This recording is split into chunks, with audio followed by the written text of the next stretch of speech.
the issue that has caught my passion is basically the issue of hysterectomy. My wife Lola went through this, and basically what at least it has been my firm belief, and what I found in talking with hundreds of women, is that hysterectomies are in essence pushed on them. 1 out of every 3 women in the United States by the age of 60, according to medical records that can be backed and verified. 1 out of every 3 women is hysterectomized by the age of 60 in the United States. And then on approximately, I think it's 73 or 74% of them there's an oophorectomy, or the removal of their ovaries. We were one of those couples that sat in consultation with the doctor, and the questions were of this nature, basically.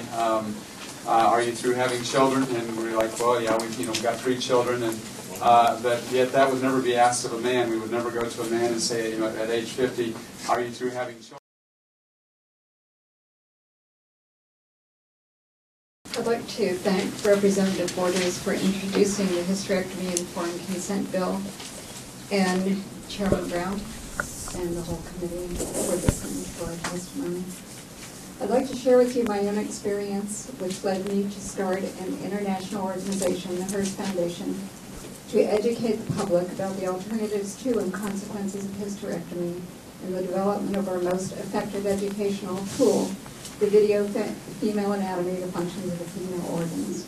Hysterectomy is the surgical removal of the uterus, and female castration is surgical removal of the female gonads, the ovaries.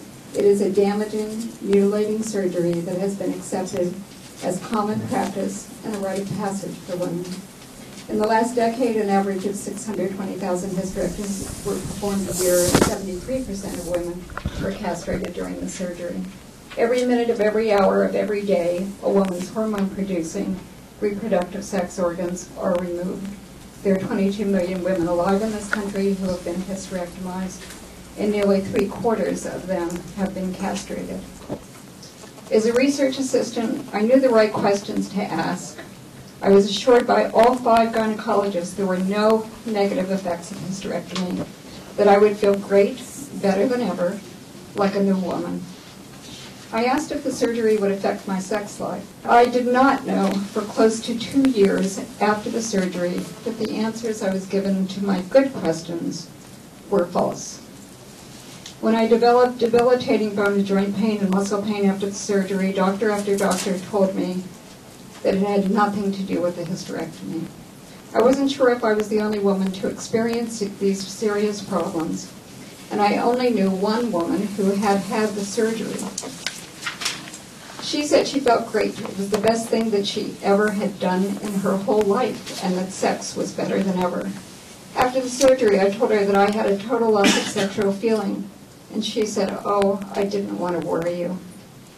I decided that I had to try and find out if there was anyone else with these problems. So I put a 1-line ad in Ms. Magazine's classified section that said, "Author writing a book about hysterectomy would like a response to a confidential questionnaire." 600 women responded. 425 women filled out my 45-page questionnaire, some adding as many as 10 additional pages. And then I knew I was not the only one. I spent every day for 2 years in the University of Pennsylvania's medical library reading about the effects of hysterectomy and castration.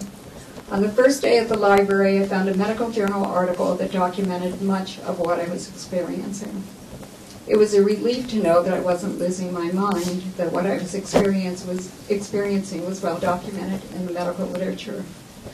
But it also meant that I had to confront the reality that there would be no cure, no remedy, and that this was permanent. And if I found in 5 minutes of searching in the medical literature that everything I was experiencing was well documented, well known, it meant that doctors knew it too. After 2 years of researching medical literature, Excuse me, you're at 5 minutes now. We need to wind down. I am almost done. I had read every medical journal article and textbook about hysterectomy written since 1893. What I learned couldn't help me, what was done to me couldn't be undone. But I knew it could help other women and men understand that hysterectomy and castration are almost always unnecessary. Often no treatment is needed, and when it is, there are conservative alternatives, that the damaging effects are permanent. The video, Female Anatomy, the Functions of the Female Organ, details the anatomical facts that inform women of the lifelong functions of female organs and the consequences of their removal. Every woman has a right to this information before she is told to sign a hysterectomy consent form. Hysterectomy affects every part of a woman's being. Loss of affect, loss of orgasm, loss of sexuality, loss of ability to socialize, loss of maternal feeling are just a few. HERS, the Hysterectomy Educational Resources and Services Foundation, has counseled over 850,000 women and provided information to millions. I founded HERS in 1982 to provide full, accurate information about the alternatives to and consequences of the surgery. We've developed a successful working model that clearly demonstrates it is possible to solve this problem.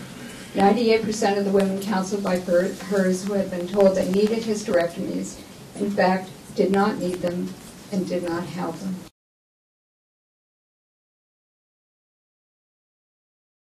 Thank you so much for hearing about this very vital issue.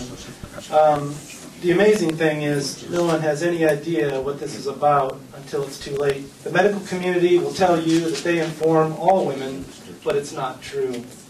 I haven't met one who provided informed consent. I also co-authored The H Word with Nora W. Coffey, a book that discusses the diagnostic studies to evaluate symptoms, alternatives in treatment, and coping with the after effects of hysterectomy. It concludes with a call to action with HERS video, Female Anatomy, the Functions of the Female Organs, at the heart of proposed informed consent legislation. This video is only 11 minutes and 45 seconds, and it costs us only $1 per woman to produce. So far, that video has been seen by more than 1 million people online, and it is comprised of irrefutable anatomical facts. The cost to taxpayers for unnecessary hysterectomy exceeds $17 billion each year. A second subcommittee in 1993 said, quote, 90% are performed more out of folklore and tradition than proven effectiveness, end quote. And hysterectomy is nonpartisan. Republicans, Democrats, independents, and people who didn't care much about politics either way, who we protested with in every state of this great country, said they'd use the power of their vote to support informed consent legislation. Your mothers, daughters, sisters, friends, hysterectomized every day in Indiana cannot be said to have provided informed consent without the information contained in the HERS anatomy video, Female Anatomy, and the Functions of the Female Organs. Regardless of the reason for the surgery or the outcome, this bill is about providing the information that is every Hoosier woman's right to know.